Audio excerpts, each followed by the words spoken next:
Okay, everyone can see my screen, right? Just give me a thumbs up if you can. Just want to make sure. Awesome. Thanks, Joseph. So what we're going to do today, we're going to be looking at the upper extremity. To give you an idea, just from today's lecture, we are going to have about 18 questions on the exam just come from the upper extremity.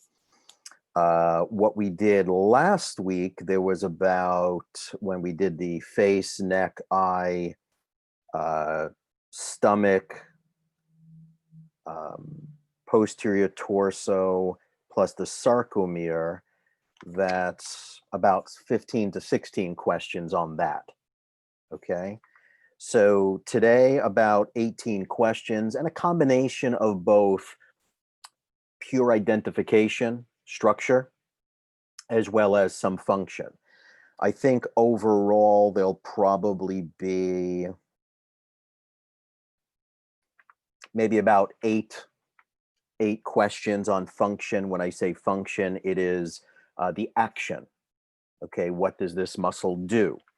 And remember, whenever we ask for functional questions, the answer of just flexion, extension, internal rotation, abduction or adduction is not suffice. I want to be really clear about that. You have to put shoulder flexion, hip extension. You must put the bone or the joint associated with the action. Okay, that's really an important key. And the reason why this is important is if you're getting into healthcare, when you look at a patient's file or any type of documentation, it may say patient has difficulty with shoulder internal rotation. It won't say patient has a challenge with internal rotation, because you would be like, well, internal rotation of what? The shoulder, the hip, the foot, right? So you have to be specific. All right, so we're going to be looking at the shoulder, which again refers to the humerus. Hopefully by this point you watched the older video that I made several years back where I performed and demonstrated the actions. And not only did I do the actions, I probably even linked it with the primary muscles that did perform those actions. Okay. All right, so let's take a look. We are going to click on this link first that says upper extremity models labeled and not labeled 2020. When you click on that, it takes you to the main muscle, the main model of the entire upper extremity. So there are several here, but it's all on the same model. So let's take a look and see what we can find when we click on this first label here. Now, notice the position that this model is in. When we look at it, the arm or the shoulder portion is inferior and the fingers are up at this end. And it's okay to review it this way, but I also want to point out it's not an anatomical position, right? In anatomical, you'd be looking at the palm. So we're looking at here the lateral part and the outside of the shoulder, the lateral part of the arm. This is posterior side. This is anterior side. We're looking at the forearm here from the posterior, and a general rule of thumb, whenever there's a muscle on the posterior, it's an extensor. General rule of thumb. When a muscle is on the ventral or anterior side, it's a flexor. And that's true whether it's a muscle of the anterior arm, the anterior forearm, anterior palm, everything on the anterior for the upper extremity is going to be a flexor. And then when you turn it over, everything on the posterior side is primarily an extensor. But extension of what, right? Again, on the exam, don't put extension of the wrist. That's extension of the wrist. That's 4 words. Just write wrist extension. Knock it down to 2. Shoulder flexion, not flexion of the shoulder. I want to be clear. All right, so let's take a look superficially, right? These are all superficial muscles. Nothing has been peeled away or dissected away. So here is the clavicle. And now this large muscle that gives you that nice rounded contour of the shoulder is the deltoid. And the deltoid has three divisions to it. Remember when you listened to the lecture from last week, SOS land, the D in that mnemonic, SOS land, the D was the divisions. So this has an anterior division, a middle division, and around the back, a posterior division. So an anterior division of the deltoid in the front has to move the arm to the front. A posterior division in the back has to move the arm to the back. So now it's, well, what do we call these actions? So the anterior delt flexes the shoulder. The posterior delt extends the shoulder, or shoulder extension. The middle delt, shoulder abduction. So knowing the location helps you, and the direction of the fibers gives you a strong hint as to what the muscle will be doing. So that's the deltoid, and just be aware there are three divisions: anterior deltoid, middle division, and posterior. If the anterior deltoid flexes, what is the antagonistic action? What's the antagonistic action to shoulder flexion? Shoulder extension. What's the antagonistic muscle to anterior deltoid? Posterior deltoid. Agonist and antagonist. Remember, agonist is the main muscle that performs an action. Antagonist does the opposite. Similar concept of agonist, antagonist, they're also on opposite sides of the bone. So if we look at the arm or the humerus, here's the biceps brachii. What's the antagonistic muscle? Well, what's on the opposite side of the bone? The triceps brachii. Bicep for two, it has two heads, a long head and short head. The long head is the tendon that travels through the bicipital groove, which is that space between the greater and lesser tubercle of the humerus that was also called the intertubercular groove, aka bicipital groove. What looks like this muscle here that's being sandwiched between the biceps brachii and triceps brachii is the brachialis. Now, the biceps brachii and triceps brachii, both of them cross two joints. The general rule of thumb, if you remember back to the first lecture, if a muscle crosses the joint, it has to move the joint. Okay, if a muscle or tendon crosses that joint, it has to move it somehow. So if the biceps crosses the elbow in the front, it has to act on the elbow in the front. That's elbow flexion. If the bicep crosses the shoulder joint in the front, and it does, it has to move it to the front. That's shoulder flexion. Okay, the third action of the bicep is that when you look at its insertion, which is on the radius, it's the radial tuberosity. That's why we learned it when we did the radial head, radial tuberosity, radial styloid. So not only does it flex the elbow, but it supinates the elbow or supinates the forearm. And the hand comes along for the ride. It's really the radius and the radius that's rotating, and the hand just comes along for the ride. So I'll give you a classical example of where and how the biceps function. We know that if you put a screwdriver in your hand, okay, if you put a screwdriver in your hand, but your elbow is extended and you have it in your right hand, and I said, okay, tighten the screw, but your elbow has to be extended, you're primarily using muscles of the forearm. There's a muscle there called the Pronator Teres and a supinator muscle. Those are short muscles. They can get tired and exhaust pretty quickly. But if you bend your elbow at 90 degrees like this, and you have the screwdriver in your hand, and you turn, I have to raise this up, can you see how the biceps muscles, as you do this, which is supinating, can you see how the bicep muscle contracts as you do that? If you were to compare the size and strength of the biceps brachii to, let's say, a supinator muscle, to supinate, Biceps is much stronger. And you can do that for a while before the biceps fatigues. So the biceps brachii is a very important muscle. It crosses two joints, the shoulder and the elbow. It has two actions at the elbow, one at the shoulder. Supination of the forearm, flexion of the forearm, but flexion of the shoulder. For the exam, limit the 4 words that I just said to 2.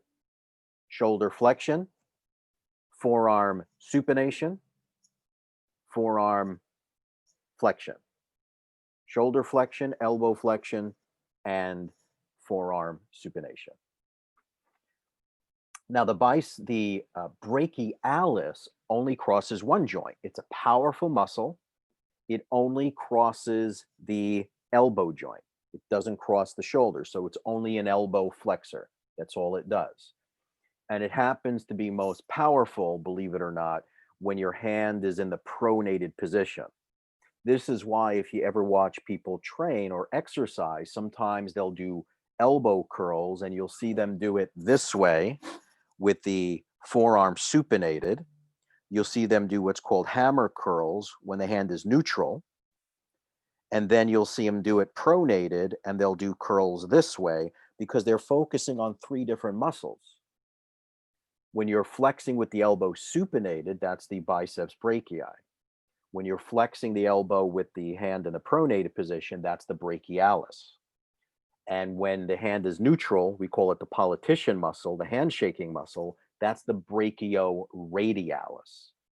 And what I said about that when we did osteology was that the brachioradialis is the only muscle in the body that goes from the distal end of one bone, which is here, and it goes to the distal end of another, which is the styloid process of the radius or the radial styloid. Okay, so biceps brachii and triceps brachii, they're on opposite sides and they're antagonistic to one another at both the shoulder joint and the elbow joint. Biceps brachii does shoulder flexion, triceps brachii shoulder extension. Biceps brachii elbow flexion, triceps brachii elbow extension. They're completely antagonistic to each other at both the shoulder joint and at the elbow joint. Since this specific region right here, bony wise, is called the lateral epicondyle. All of the wrist extensors, not wrist flexors, but the wrist extensors originate here on the lateral epicondyle. If you were to extend your wrist and you put your hand here, you'll be able to see movement. See if I can show it. See, as I'm wiggling my fingers into extension, you can see right there attaching to the lateral epicondyle. All of the wrist extensors and most of the finger extensors, wrist and finger extensors, originate at the lateral epicondyle. Okay, that's an important concept. So extensor carpi radialis brevis, extensor carpi radialis longus, and brachioradialis all have a common origin at that lateral epicondyle. If you look at the name extensor carpi radialis brevis, extensor carpi radialis longus, the term brevis and longus here refer to the length of the tendon. So extensor carpi radialis brevis is going to have a shorter tendon. Extensor carpi radialis longus will have a longer tendon. The second thing to keep in mind is extensor carpi tells you it's going to go over the carpal bones and it's on the dorsal or posterior side. How do I know that? Because you would say, Dr. Lindner already told me anything on the dorsal or posterior side is an extensor. So extensor carpi radialis tells us it's on the posterior side, it's crossing the carpals, and radialis, it's on the radial bone side, the side of the thumb. So extensor carpi radialis longus and extensor carpi radialis brevis will show you their attachments, which are further down, but right now we're just focusing on the anatomy up in this upper part here. Okay. So extensor carpi radialis longus and extensor carpi radialis brevis will extend the wrist. that brachioradialis is purely an elbow flexor. It only crosses the elbow, it doesn't cross the wrist. It goes from the lateral epicondyle to the radial styloid. So it only crosses one joint. It does not cross the wrist. Okay, let's go back and let's go to this model right here. Okay, same model, but now we're looking at it from the anterior side, anatomical position. So again, here's the clavicle, here is the scapula down at the bottom, so we can see one of the rotator cuff muscles here. It's the subscapularis. Remember, there were 4 rotator cuff muscles: supraspinatus, infraspinatus, teres minor, not teres major, teres minor, and the subscapularis. They're called sits muscles, S-I-T-S. And of the sits, the supraspinatus, the infraspinatus, and the subscapularis, 3 of the 4, originate on their corresponding fossa. So the subscapularis originates on the subscapular fossa. Supraspinatus originates on the supraspinous fossa. Infraspinatus originates on the infraspinous fossa. The only one that doesn't originate on a fossa is the T for teres minor. If there's a minor, there's going to be a major. But remember, teres major is not a rotator cuff muscle. All right, so here's the subscapularis. It originates on the subscapular fossa, and it's the only rotator cuff muscle that inserts on the lesser tubercle. The other 3, the supraspinatus, infraspinatus, and teres minor, those 3 insert on the greater tubercle, but subscapularis inserts on the lesser tubercle. Here's the teres major. This one originates on the lateral border, but more on the inferior side, on the scapula. And this one wraps around to the front and actually has the same insertion site as the largest muscle of the back. And it's a shoulder muscle as well because it inserts on the bicipital groove. And that's called the latissimus dorsi. And that's what we're seeing right here that's cut, is one of the tendons of the latissimus dorsi. All right, right here in the front of the scapula is a bony prominence called the coracoid process. I wanted you to know that one for the exam. So here's the coracoid process. There are several muscles that originate there. One of them is the Coracobrachialis. So the Coracobrachialis is named by its origin and insertion. It originates here on the coracoid process, and it inserts on the brachium, which is the anterior humerus or the arm. The other muscle that originates on the coracoid process is the short head of the biceps brachii, not the long head, but the short head. Okay, and the insertion of it is here on the radial tubercle or radial tuberosity, which is on the proximal radius, just distal to the head of the radius. Okay, so there's the biceps brachii. On the posterior side, triceps brachii. And this one here is the long head. The one that's just inferior to it, you can see right there a little bit deeper is the medial head. So there's a long head and a medial head. Now, when we look at the forearm right here, the forearm, you could see a little bit of both anterior and posterior. So right here is the Pronator Teres, and then just medial to it is the Flexor Carpi Radialis, and I want you to pay attention to the tendon here. Then there's the Palmaris Longus. I want you to pay attention to the tendon right here.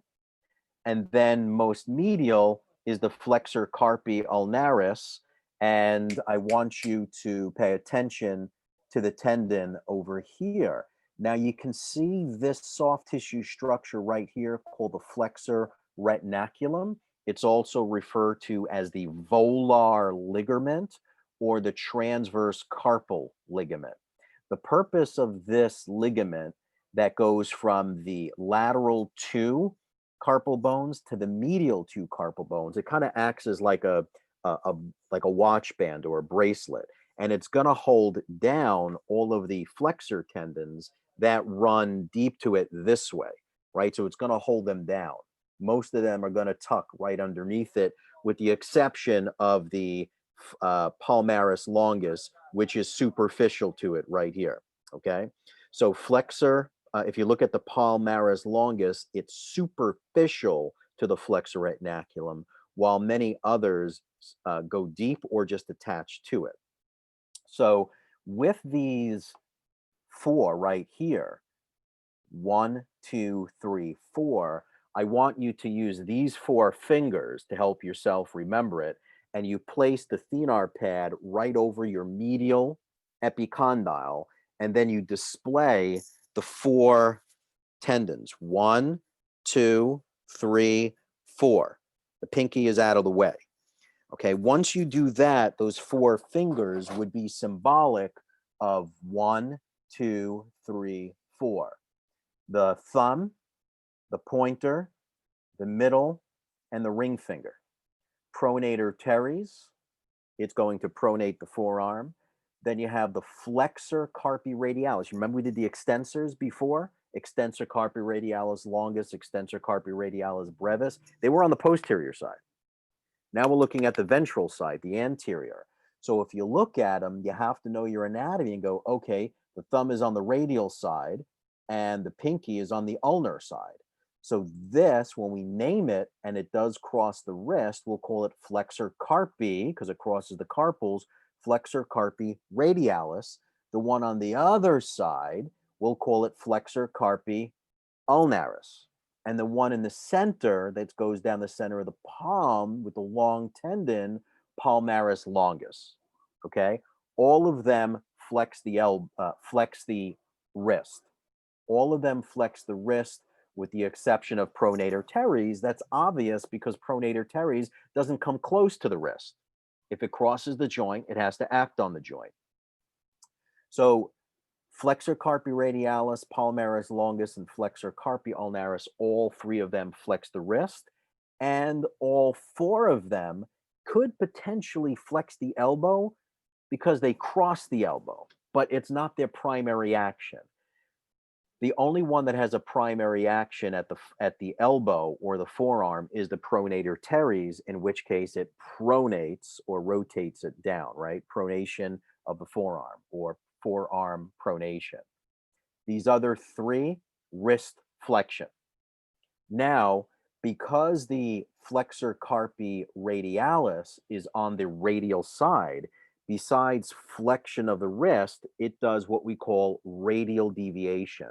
Radial deviation means it moves the wrist to the radial bone, whereas flexor carpi ulnaris will do ulnar deviation, meaning it pulls the hand to the ulnar bone. So that's ulnar deviation, radial deviation. Flexor carpi ulnaris ulnar deviates, flexor carpi radialis radially deviates. Okay, and that's just, to me, there's nothing that you have to do in terms of memorization there. You just look and say, well, this one's more on the radial side, and I know the wrist can flex and extend, but it can also do this.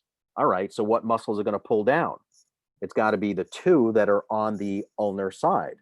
One is a flexor carpi ulnaris, the other is an extensor carpi ulnaris. All right. Again, volar ligament or flexor retinaculum or transverse carpal ligament. The significance of that is when we take away and dissect these superficial muscles, we're going to see lots of finger flexors go underneath the flexor retinaculum. And when those finger muscles are overused, the flexor tendons hypertrophy, they thicken, they get larger. And when that happens, the nerve that goes through the carpal tunnel is going to get pinched, and that's the median nerve. And that gives numbness and tingling to the first, second, third, and half of the ring finger, the half closer to the other 3. All right, that's called carpal tunnel syndrome. The roof is the flexor retinaculum, and the floor is the carpal bones, and the tunnel is the space between both. and the median nerve and flexor tendons go through that. Okay, let's look at the next labeled here. All right, now we're looking at the shoulder. Before we looked at the underneath side where we saw the subscapularis. Now we're looking at the posterior side of the scapula. So if I were to point here and say, what muscle is this? Although it says deltoid, specifically, since this is the posterior arm, this is the posterior deltoid. Over here, more on the lateral side, is the middle deltoid. And right here is the spine of the scapula. So I'm going to zoom in a little bit because I want you to see something. Here's the vertebral border. Here's the spine of the scapula. So the muscle just above it, it's not labeled, but that would be the supraspinatus. The muscle below the spine of the scapula is the infraspinatus. Supraspinatus does shoulder abduction. Infraspinatus does shoulder external rotation. And then we have this muscle right here. This looks like Teres Minor, and that's just below the infraspinatus. Now, how do we find Teres Minor and Teres Major? There's a space between Teres Minor and between Teres Major, and in that space or in the gap is the long head of the triceps gets sandwiched right between the two teres muscles. Teres Minor, Teres Major. They're antagonistic to one another. Teres Minor does the exact same thing as infraspinatus. They're both external rotators. So if Teres Minor is an external rotator, Teres Major is an internal rotator. Okay. Okay, here is the long head of the triceps. The long head crosses the shoulder joint, and that's the one that pierces between minor and major.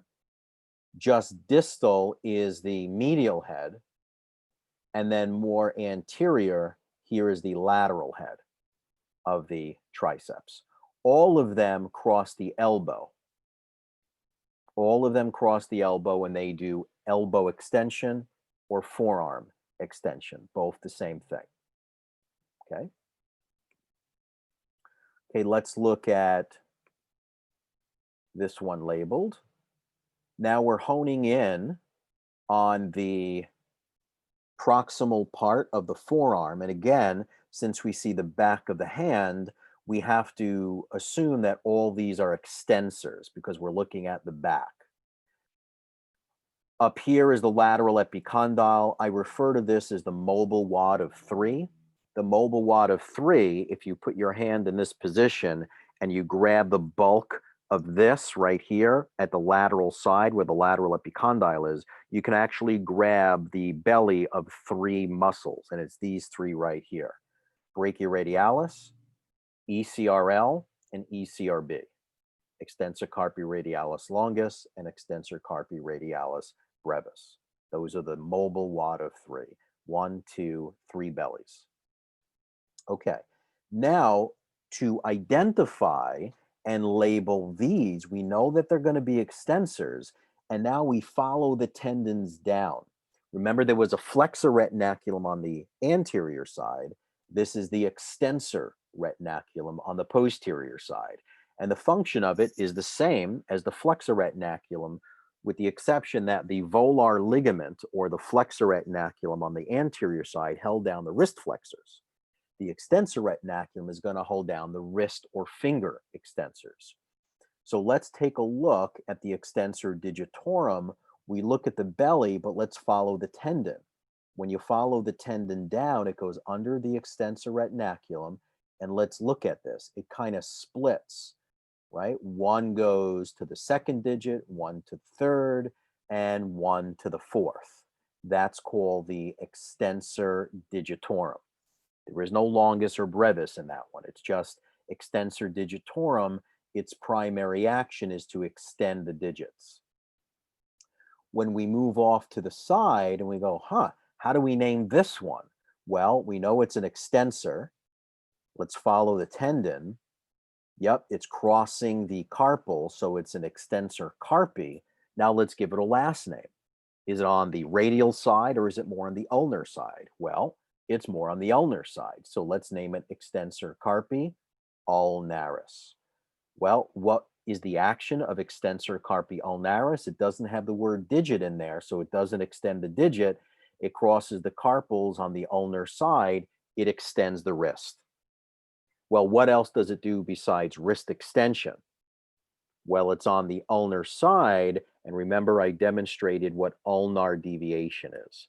The other name for ulnar deviation, if you think about putting your hands down to your side in anatomical position, if you bring your fingers and your wrist to the ulnar side, you're actually moving the palm towards the body. It's also called adduction or adduction.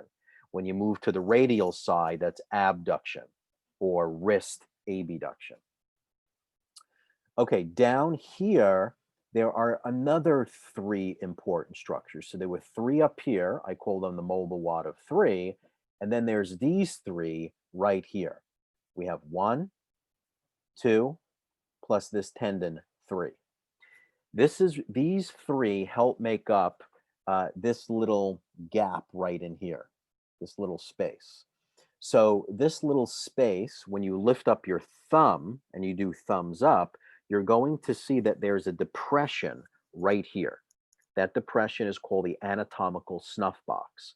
And there's 3 structures that make up the anatomical snuff box. It is the abductor pollicis longus, simply taking your thumb and moving it up in the thumbs up position is abduction. Abduction pollicis, great thumb is the pollicis, abductor pollicis longus, and just inferior to it is an extensor pollicis brevis.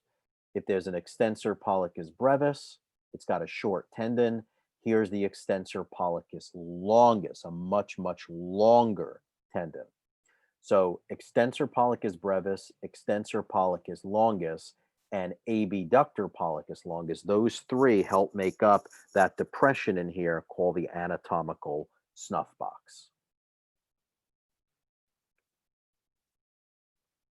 Let's move on to the flexor side again. We can zoom in a little bit.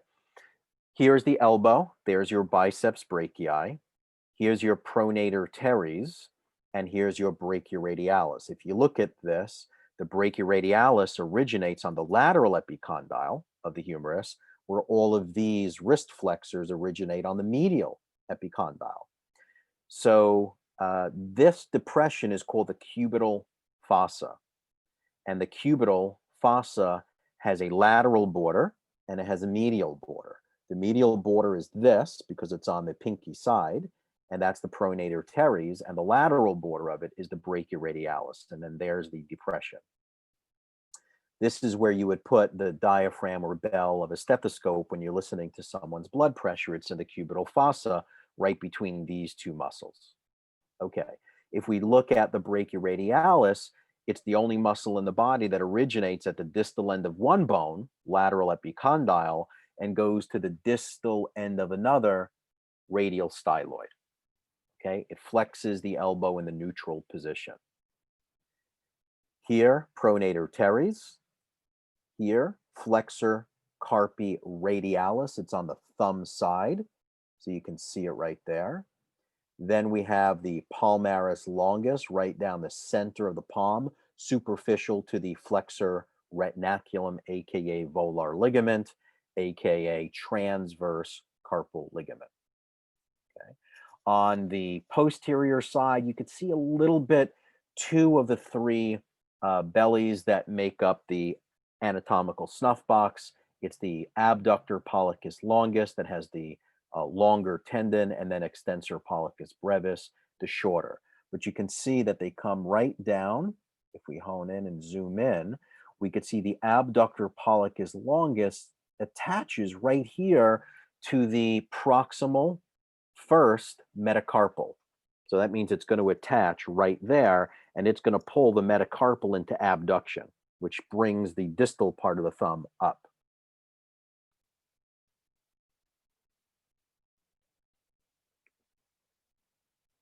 Okay, let's look a little bit closer here, again on the flexor side. Here is the Pronator Teres. If we follow this, we go, okay, it's a flexor. It crosses the carpals. It's on the radial side. Let's give it a name. Flexor Carpi-Radialis. What is its action? Wrist flexion. Here is the one that runs right down the center, superficial to the volar ligament, transverse carpal ligament, or flexor retinaculum, Palmaris Longus. What does Palmaris Longus do? Wrist flexion. Here is a flexor because it originates on the medial epicondyle. It runs down the anterior forearm. It attaches to the pisiform. Well, what will this do?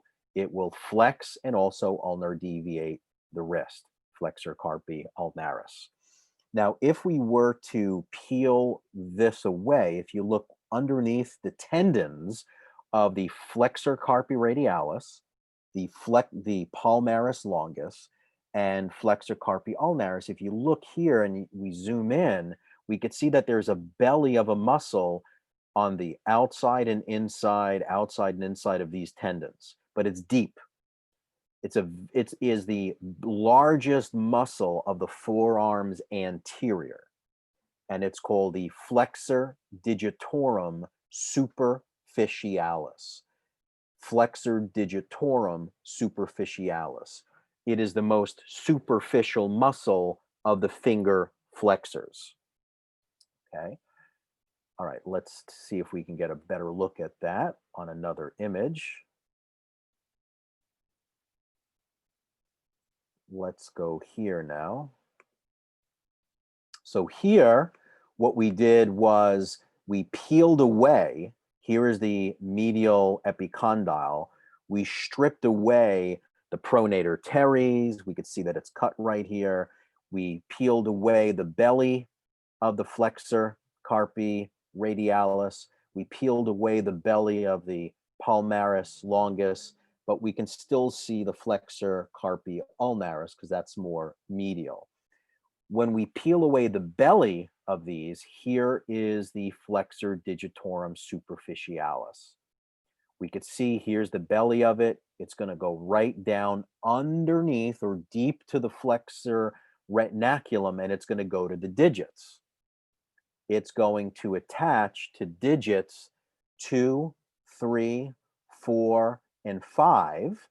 Here again is the flexor digitorum superficialis. This one, we cut it. And when you cut the superficialis, we can see the other flexor, which is deep to it, called the flexor digitorum profundus, right here. It's the profundus. Superficial to it is the flexor digitorum superficialis. I want to go back for a second, and I want to zoom in at the hand so we can see where they attach to.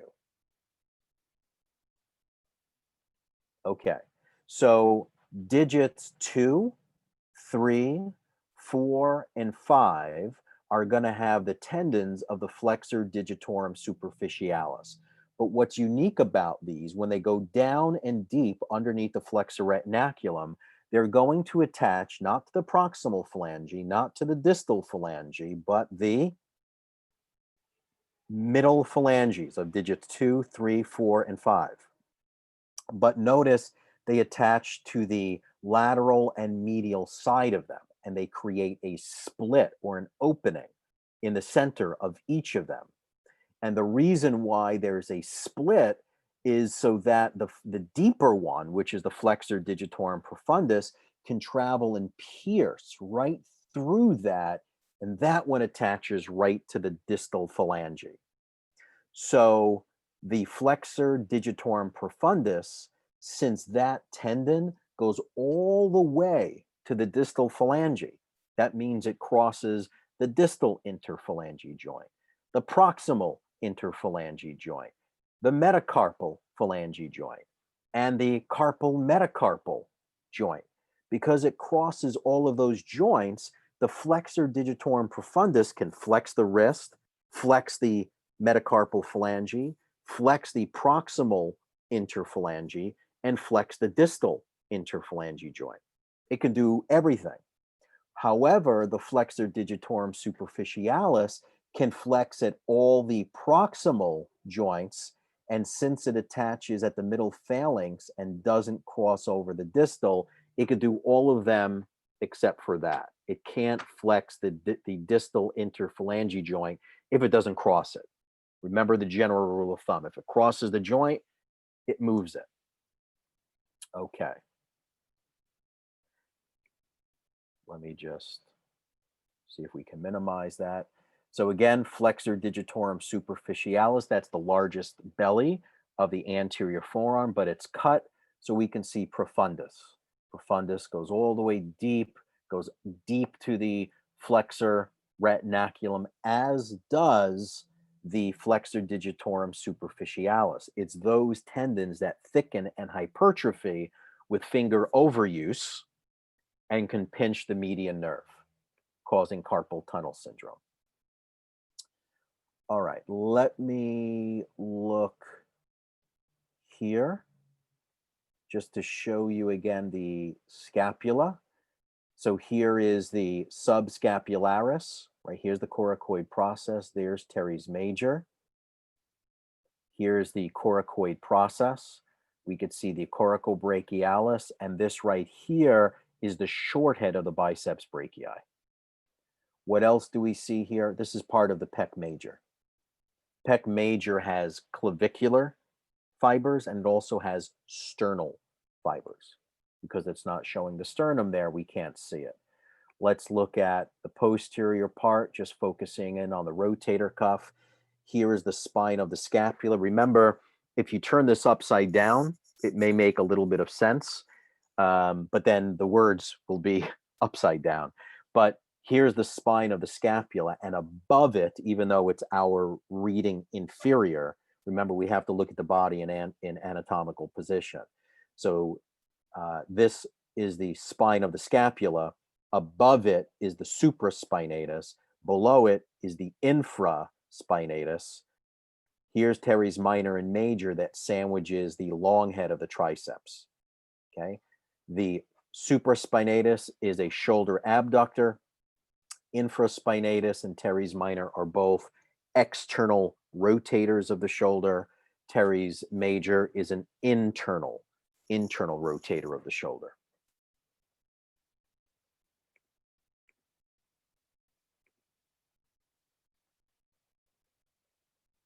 Okay, let's see if there's anything that we can look at here that we can zoom in on. Okay, looking at the back of the wrist. Here's the dorsal side. So everything back here are extensors. Here's your extensor digitorum. Again, just follow it. Follow it, follow it. We could see that it goes to digits 2, 3, 4. And the pinky has its own. The pinky has its unique one. That's called the extensor digiti minimi. Some people joke around with it and say extensor digiti mini-me, but it's an extensor digiti minimi. It's an extensor. It's on the back side. If we focus on it, it goes right to the pinky. So the pinky is called a digiti minimi, whereas the thumb is called a pollicis. All right, so those two fingers have their own unique names of muscles. They're either flexor pollicis, extensor pollicis, abductor pollicis, adductor pollicis, or it's a flexor digiti minimi or extensor digiti minimi. Okay. All right, again, here's your anatomical snuff box. So here's our 1, 2, 3 structures that make up the snuff box: the abductor pollicis longus, extensor pollicis brevis, and then here's the extensor pollicis longus. It's got a much longer tendon. The longer tendon goes further down to the distal phalange. The shorter tendon attaches to the proximal metacarpal.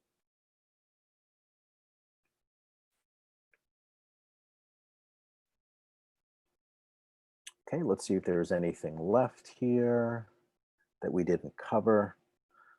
No, we did these. Okay. So play around with those. You can click on it by itself, and then you just see it unlabeled, or you can click on it to test yourself. All right, let's go and look at Professor, I have a question. Go So ahead. this lesson is going to be recorded. We can watch it again. Yes, you can. It's being recorded right now. Okay, okay. Okay. It's much easier hearing it a second time around because you can pause, you could stop, you can write down everything I said. Catching it the first time verbatim is challenging. And I would suggest rather than listening to it and then typing it, I would listen to it and old school write it down. There's something that has a much better long lasting impression on the brain when you write it because all the letters on the keyboard feel the same. There's no difference to the feel of a letter A and a B. It's tap, tap. But writing them and watching yourself write it and seeing it, it makes a tremendous difference in training yourself to learn that way. There's been a lot of studies on that where students are trying to listen and dictate and type every single word that I say.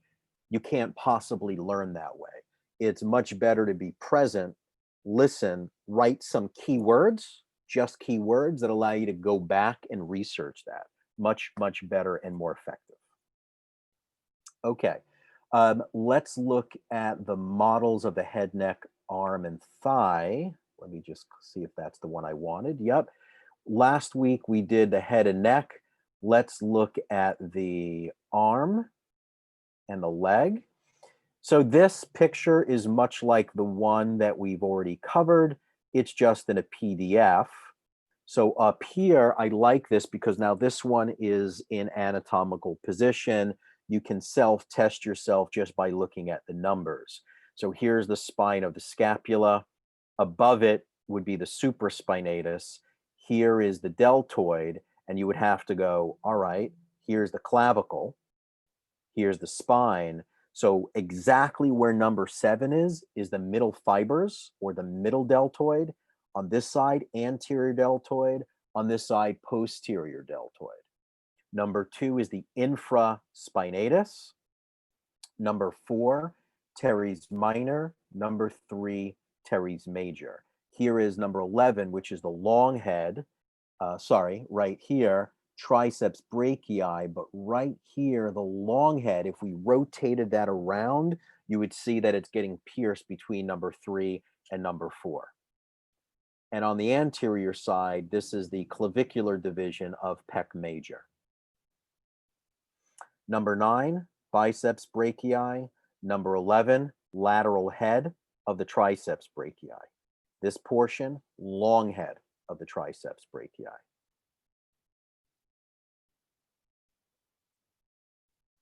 Okay, this is a little bit of the pec major that's cut, anterior deltoid that's cut. Now we're looking at the ventral surface of the scapula. So number 6 is the subscapularis, which is a shoulder internal rotator. Here's the biceps brachii, number 9. And this tendon right here, this tendon is attaching to the coracoid process. So this is the short head. The long head, you can see a very faint line right here. So this is the short head.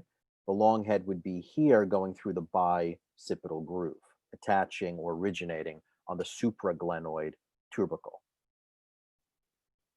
Biceps brachii. So this is the short head. And then here, number 11, right here is the Coracobrachialis. It's not labeled very well, but here's the biceps. And then right here is the Coracobrachialis. Number 11 is more, it really should be a little bit more lateral, like here. Not so much medial. I just don't want you to get confused because we know that the triceps brachii is not anterior. Okay, it's actually posterior. Right, let's look at the forearms anterior. Here's the biceps brachii. Here's the cubital fossa. Here's the medial border and lateral border of it. The lateral border is number 20. That originates on the lateral epicondyle, or more specifically, the lateral supracondylar ridge, they call it. Now we have these 4 muscles. Remember I said use the thenar pad, put it on the medial epicondyle. So now you have Pronator Teres. 13, Flexor Carpi Radialis. 14 would be Palmaris Longus. And there's another one, you could just see the tendon, barely, right there. That's the Flexor Carpi Ulnaris. You'd have to rotate the forearm to have a much better view of it. Okay, now we're looking at the posterior side. So most of these are extensors. Let's start with the mobile wad of 3, 18, 19, and 20. The mobile wad of 3 was gripping right here, gripping 3. Number 20 is the Brachioradialis. Now we have the Extensor Carpi Radialis Longus. If it's higher up as the belly, it has to have a longer tendon to reach down. And then there's the ECRB, Extensor Carpi Radialis Brevis. Okay, number 17, if we follow the belly and we follow it down, it's going to attach to digits 2, 3, and 4. That's the Extensor Digitorum. Number 16 is an extensor. We follow it down. It attaches not to the pinky, it attaches to the ulnar, to the carpal side, on the ulnar side of the carpals. That's Extensor Carpi Ulnaris. This one right here, between 16 and 17, if we follow it down, that's the one that's going to go to the pinky. That's your Extensor Digiti Minimi. That's the one between 16 and 17. Okay, so that is pretty much the big summary of today's lecture for lab. It is focusing on the upper extremity. The other thing to keep in mind, let's see if I can look at the hand here for a second. Next week, we'll do the leg. Let's go to the anterior.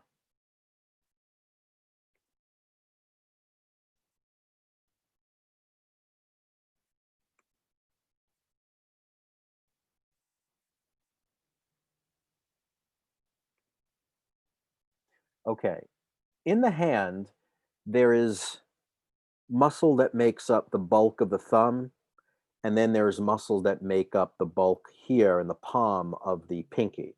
So these are collectively known as the thenar pad muscles, and these are the hypothenar pad muscles.